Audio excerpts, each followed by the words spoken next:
First record review. Yeah, one of my faves. Great record. What are we doing? What are we talking?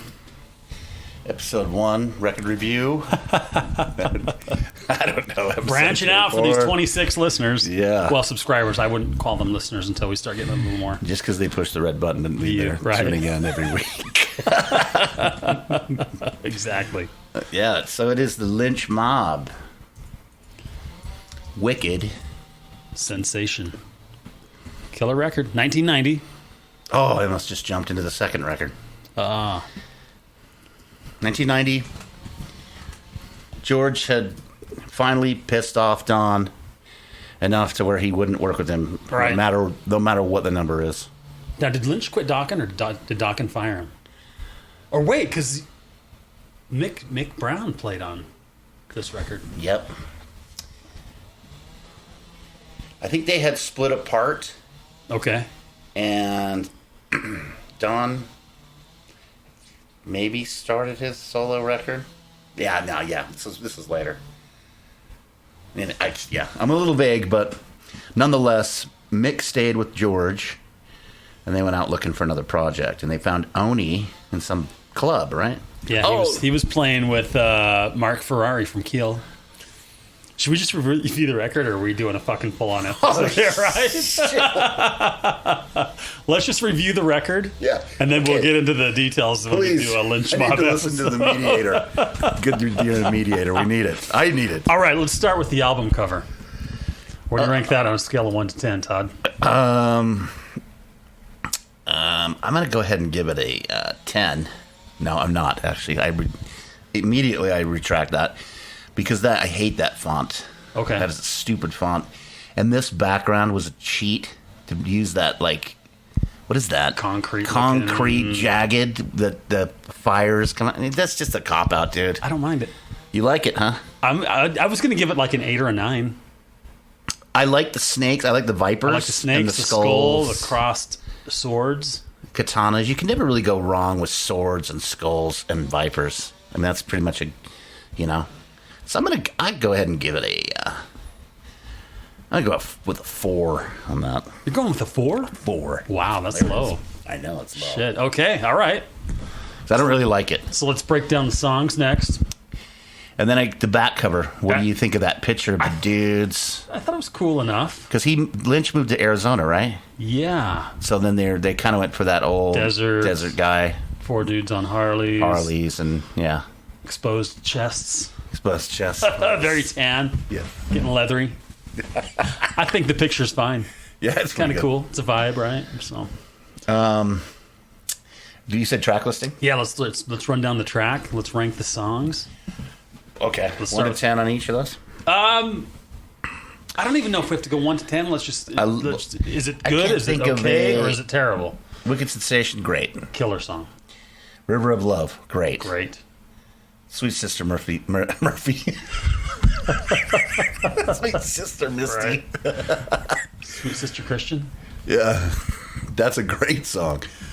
All I Want. The lead work on all of these. Hellchild, great. She's Evil But She's Mine, great. Dance of the Dogs, that's actually fantastic. She's Evil But She's Mine is my favorite track on this record. It's a great record. Just a fucking groover, kind of a slow groove, just fucking dark. Oh. Yeah.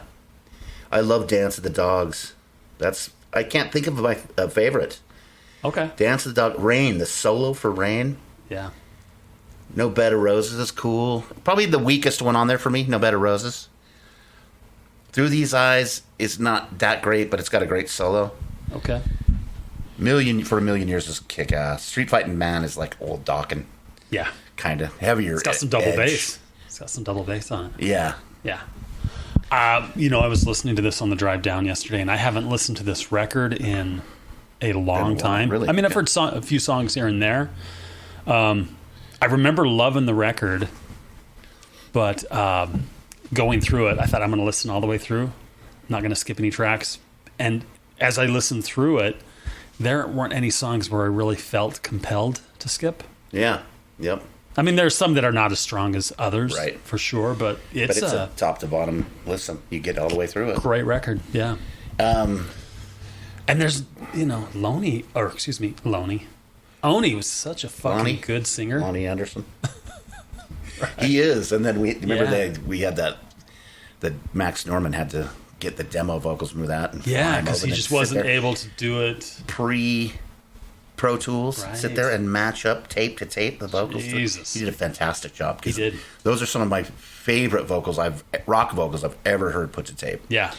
Along with this album, I've been a George Lynch fan for as long as I can remember, since I started liking guitar. Some of his best leads are on here. Probably his best leads are on. I kind of focused in on that. They're fantastic. And besides the lead work, just some of the little Yeah. intricacies. Yeah, his guitar work on this just record alone is just spectacular. some of the best he's ever done, if not the best. And I'm not always a lead guy. Yeah. But I know that's kind of George's thing, so I kind of really tried to dial in on that. Yeah, it's just his work But it was so perfect with the melody of the solos too. Yeah. It wasn't just some shred fest. No. I mean, he had fast stuff in there, but it was all melodic, composed very well and Yep. everything. Yeah. It's just, oh man, it's an Yeah. incredible record. Right. Agreed. One thing I thought we would do with these reviews is And that was Robbie Crane on bass? No. it was Anthony Esposito. That's right. That's the thing. I thought they had a really cool lineup of They did, man. because Mick Brown was kind of one of those guys I never really paid much attention to. So I was listening to his drums. He's fucking killer. Solid.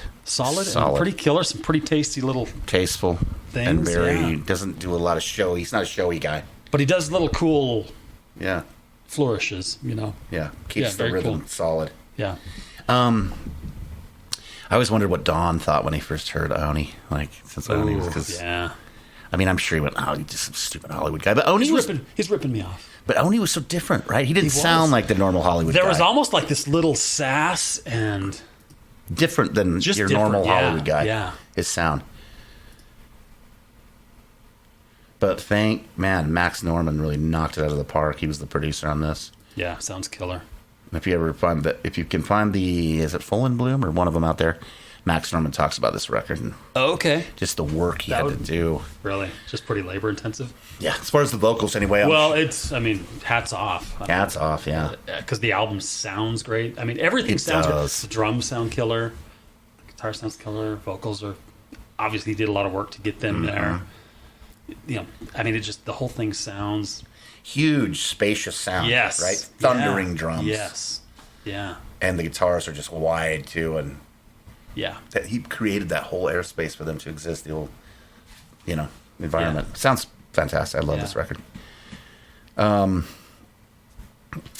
know much about Esposito. He kind of was a new guy, popped he? up somewhere. I don't know how they came to join.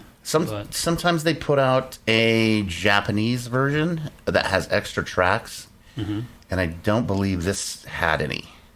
Sometimes Okay. there's nothing extra, so this had nothing extra. And then I had purchased the Rock Candy re-release, and still nothing extra.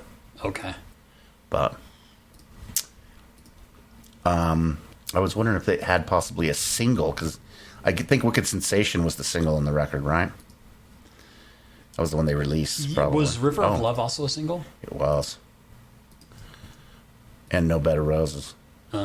So no B-side on this. River of Love, nope. No Bed of Roses, nope. Lame. Okay. Sometimes you get a B-side in there, Yeah, yeah. It's kind of cool. But not on this record. But it's... Which, you always have extra songs that hit the scrap floor. Or Right. whatever they call it. Right. So I'd love to hear something else. But, I mean, this record's great on its own, so... Yeah. I still haven't bought the vinyl yet because it's so expensive. Did you ever own it on vinyl? No. I know you had the reimagined version. Could we put... Was that in this review, too? No. Let's Leave not, it out? Let's not ruin the review. We could do that on our own. Yeah, right. No, okay. I thought maybe you had this one, but I guess not. No. I mean, I have the CD, which I'm sure you do or did. I do. I have a signed version that I got signed by George. Oh, no shit. And Anthony. Oh, that's right. That's when Anthony shit on his rap. Right next to him. He's sitting right next to him. I love Anthony for that. Shit on him, dude. Yeah. He's not doing that rap fucking shit anymore. Rap shit. Whatever that Limp Bizkit style album he did. Yeah. I don't remember which one it was. It's funny though. But it was what's his name? The singer of the next record. He was doing vocals. I can't remember his name. Little dude, scraggly hair. This Robert Mason. Yeah, that's him. When I saw him live, that's who was Robert Mason. One thing I thought I would add to these reviews is: do you think this would, as great as it is as a full record, should it have been an EP or should it just be a single? But I think we're both on the same page. Yeah, on the same page. The full record is solid. Yeah, it absolutely is George Lynch's best work, I think.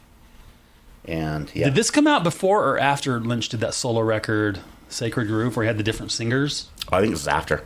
Okay. I'm going to guess. This is 90. Yeah. Oh, no, it's before. Sacred Groove was later. 93. Okay. This I didn't really like too much. I thought I had a couple decent songs. I might have to listen to it again. Yeah.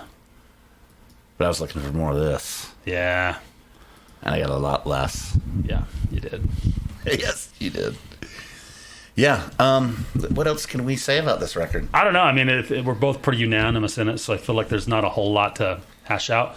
But if anyone listens to this episode, we'd love to hear your take on it. Yeah, and if you like the record. And if you haven't heard the record, do yourself a fucking favor. Yeah. Check it out. It's good. It's really good. Yeah. Yeah, I'd rank this album probably on a scale of 1 to 10. I'd give it like a 8.5. Yeah. I don't even know what a 10 would be. So this would be up there, 9. Yeah. So, like I said, no songs I felt compelled to skip. So. Yeah, not at all. All right. That's it. Wraps up our first review. Record review. Thank you.